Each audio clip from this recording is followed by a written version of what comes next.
Hello and welcome back to Graybeard Gaming, where this week I have something a little bit different. It sounded like I was lockpicking lawyer a little bit right there. Well, either way, welcome to the channel, guys.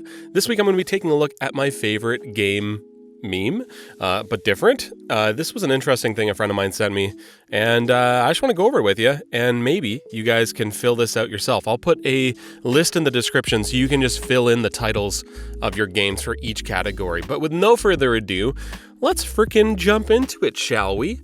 So first, let's just skip over favorite game of all time, because it's just too huge of a category. So let's go to it last, and you guys can just guess what that's going to be. A lot of these are different, some of them are going to be the same, but let's take a look first at Best Story. This is going to surprise me, I haven't looked at these for a bit.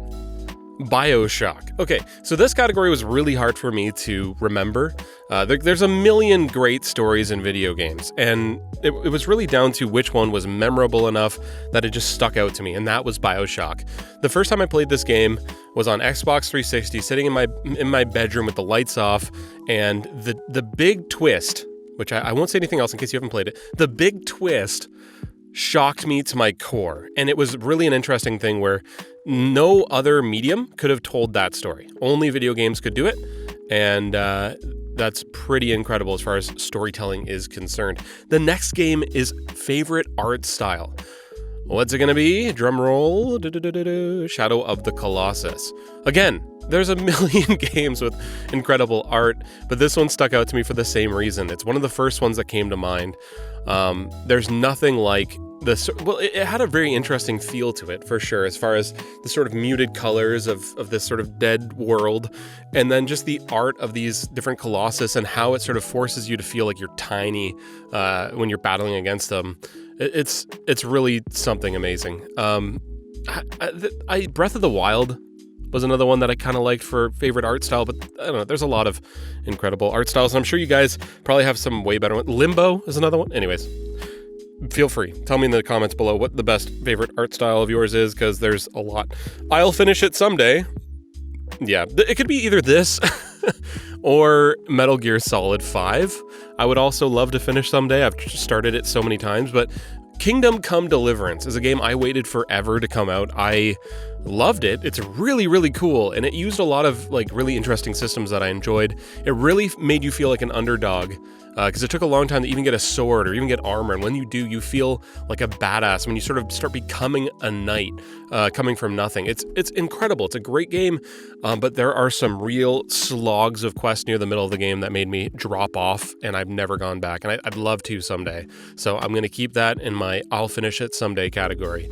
Big personal impact, Super Mario Bros. 3. Now, this is probably a lot of people could probably feel this way, but I remember sitting on the living room floor playing Super Mario Bros. 3 on the NES, and just constantly just trying to beat that damn game. And it, yeah, I don't know if it made me a gamer, but but it might have. I think the other one that could go here would probably be StarCraft. You know what? It probably actually should be StarCraft.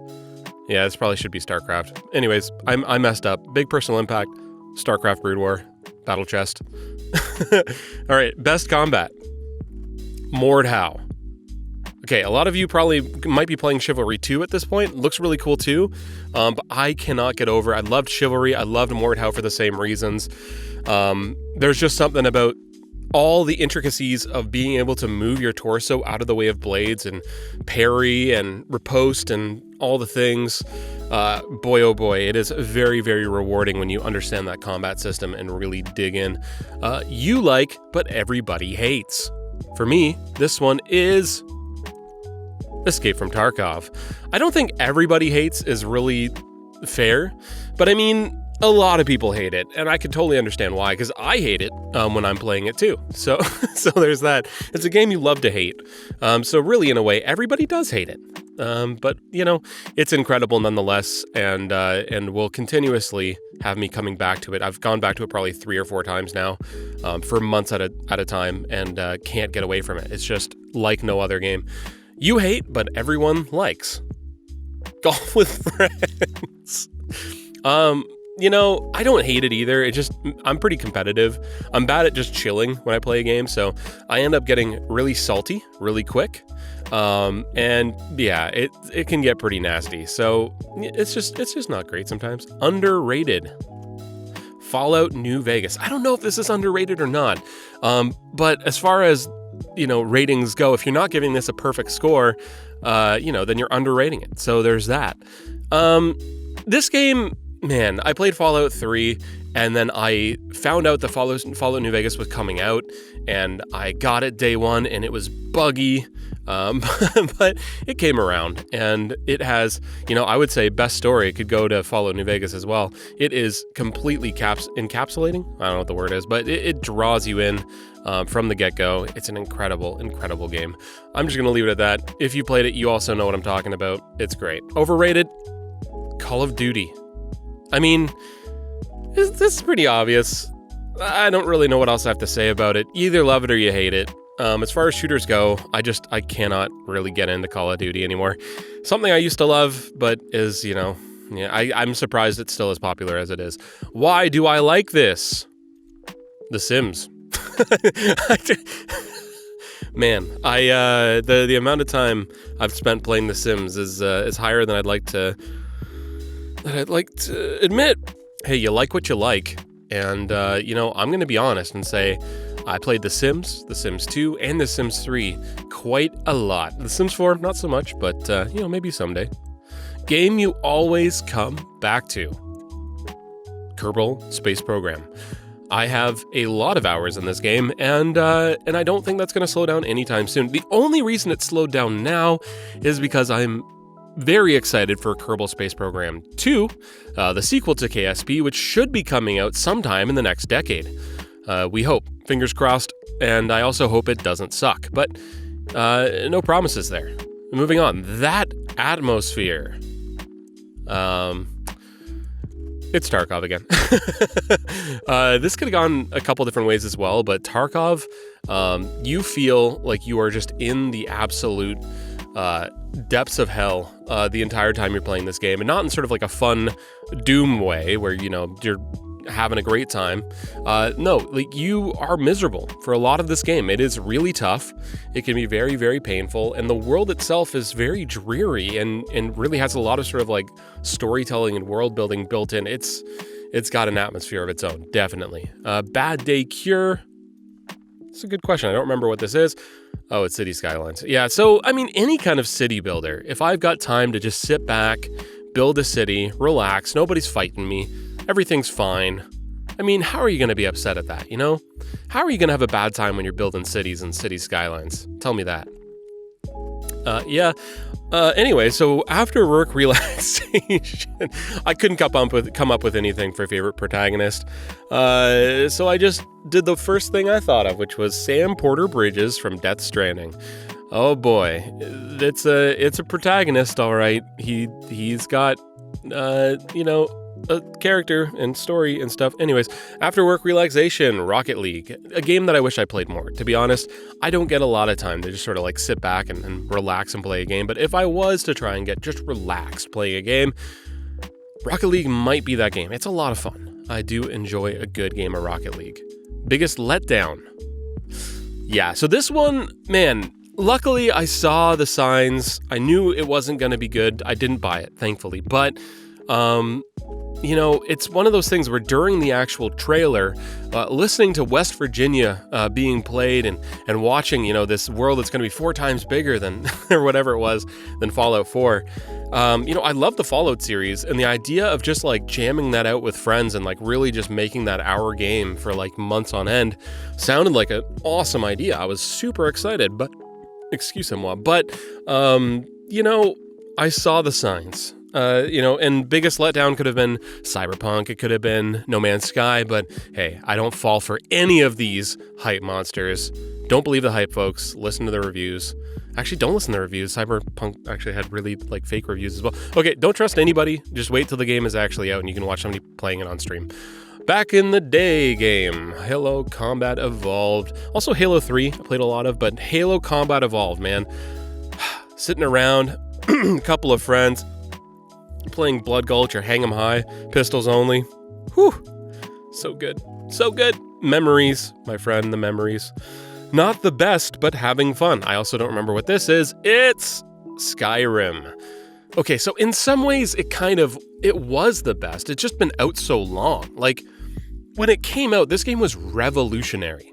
I watched other people play this game from the couch. It was one of those games. Like, I would sit there and play it, and then I'd go to my neighbor across the hall at the apartment building I was living at and just sit there and watch him play it. Just because I wanted to see what his character was up to. Like, it was incredible. The size of the world, the types of characters you can make. Oh, but these days, not the best, but it's still fun. It's still fun. It's a great game. Criminally overlooked. And also depressing. Actually, this was the same game. It's Project Zomboid. You may have seen the previous video on this channel, me playing some Project Zomboid. If it looked interesting to you, this game goes on sale all the time on Steam. It is a pretty steep learning curve. It is really crazy. Make sure you get the beta, build 41, install some mods, have a great time. This game is awesome. But also a little depressing because every game starts with it telling you that this is how you died. And it doesn't lie. You do die every single time you play that game for a while. Favorite active franchise, Diablo. Excuse me. Not the biggest Diablo fan over here. Like, I've really kind of only played Diablo 2 and 3. And I've played a lot of 3. I don't like many franchises in general, so I was left with not very many options. It could have been Fallout if Fallout has been good, but it hasn't. Fallout 4 and 76 were both letdowns for me. So it leaves me kind of just searching for any kind of franchise that I actually enjoy. And boy, oh boy, I have played so many seasons of Diablo 3, and I am excited for Diablo 4. So Diablo, you get the pick on that one. Last 2 here, indie pick. Indie pick is going to Factorio. Oh my god, this is one of my all-time favorite games. It's just incredible. If you haven't played it, go check it out. Stop watching this video right now. Don't even wait for my favorite game of all time. Just go play Factorio. It's incredible. Love it. Usually not my thing, but Hellblade: Senua's Sacrifice. Super interesting game. It's very experiential. It's very linear. Lots of things that I generally don't like. But just the amount of sort of like love that went into creating this thing. You can tell when you play it. The details are just immense. The acting is incredible. The story itself is engaging. You will enjoy playing this, I think, if you get through it. It's very, very interesting, but yeah, just not usually my cup of tea. Usually I like something a lot more open, where I can choose what I want to do, which is not Hellblade. Hellblade is incredibly linear. Okay, so going back to the very tippy top, looking at all the games that I have here on the list. Some of you, I'm sure, already know what this is going to be, but favorite game of all time has to go to Kerbal Space Program. It's changed my life. Like no other game on this list, it's actually changed the things that I am interested in. It's changed my understanding of our place in the universe, as it were, or at least our solar system. It's changed my understanding of orbital mechanics, of rocketry. It's engaging. It's amazing. You can do so much in it, and I'm so excited to see where it goes with Kerbal Space Program 2. That is my pick for favorite game of all time. So thanks for watching this video, guys. This is the list. I will put a list in the description with each of the categories, and you can just type in your titles right there for your favorite games. And I will definitely take a list and comment on them and let you know what I think of your games. Okay, guys, thanks for watching this video. Have an awesome day. Graybeard out.